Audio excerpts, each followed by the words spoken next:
Hello guys! Ang bidyong inyong mapapanood ngayon ay tungkol sa kung paano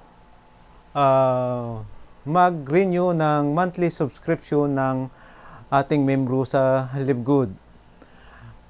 Unang-una po, pupunta po tayo o pumunta kayo dito sa inyong browser. Sa Google man, kay type niyo po ang www.livegood.com/login. So kapag inyong na-click na yon, automatic po na ito po ang lalabas sa inyong screen.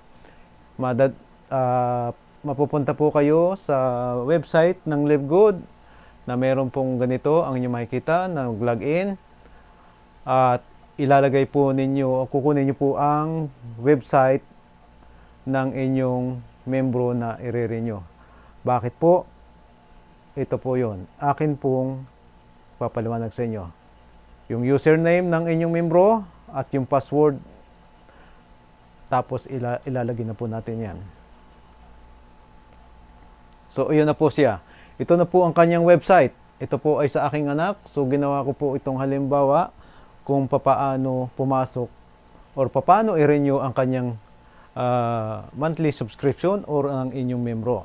Una po, ito po yan. Makikita po sa kaliwa ng inyong website. Hahanapin nyo po yung MyInfo.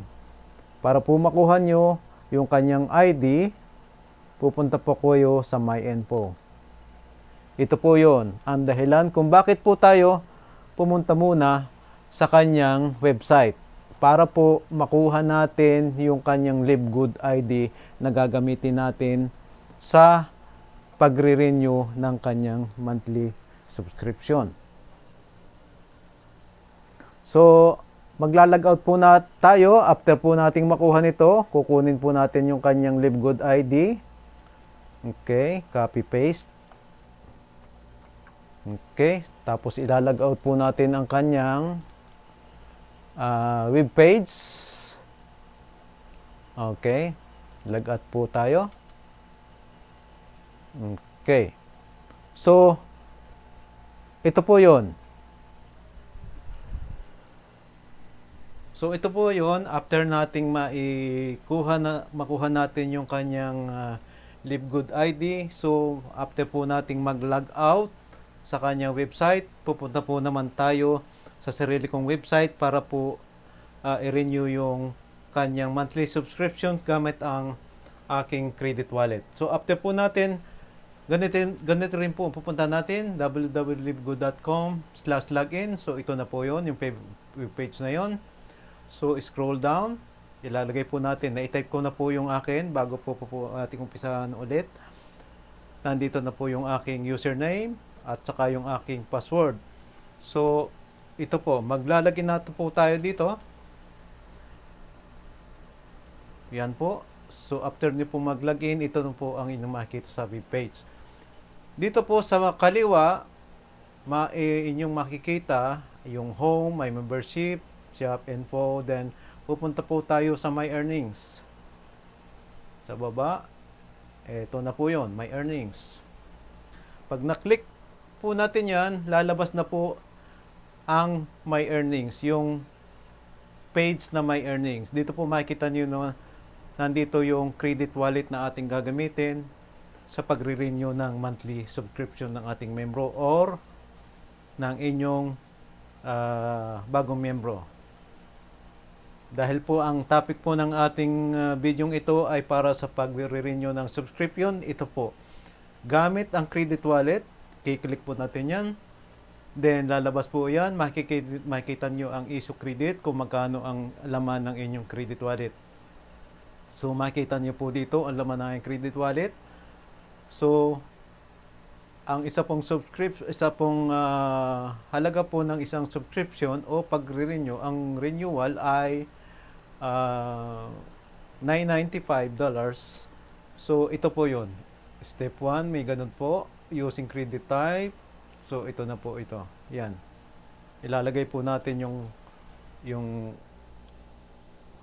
yan, yung ID, yung LiveGood ID nung ating membro na ating i-renew ang subscription. So ilalagay po natin yung username niya.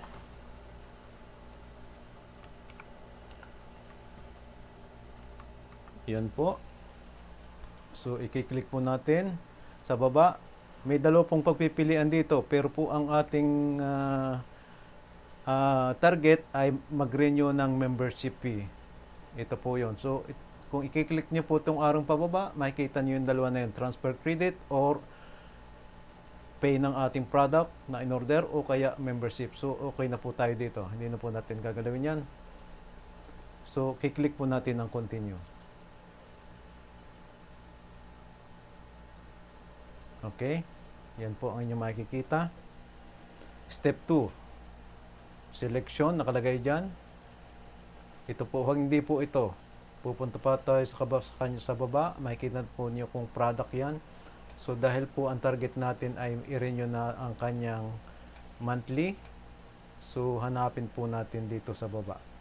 Nasa kabababaan po. Yan, makikita niyo po dito. May monthly membership. Ayan po, $995. So, yun po ang ating i-click. Yearly membership, no? So, after po nating ma-click yun o mapili yun, $995 for sa isang buwan, ay i-click po natin ang continuous. Okay, step 3, confirmation, user info. Sa user info po, makikita niyo po, yan po, makikita niyo po ang ating inire-renew na monthly subscription. Nandiyan yung kanyang first name, last name, ang kanyang user type, affiliate. So, ito po, ang amount na ating babayaran gamit ang ating credit card. So, ito pong halaga na ito, $995 ay manggagaling doon sa laman ng aking credit wallet.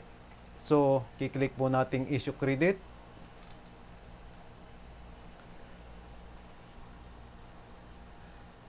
Are you sure you want to issue credit to this account?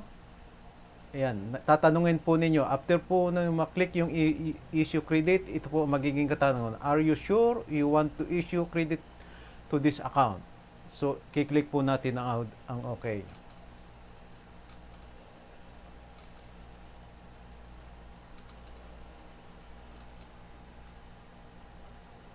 Ayan. So, ayan na po. Ang nakalagay po dito, credit successfully issued.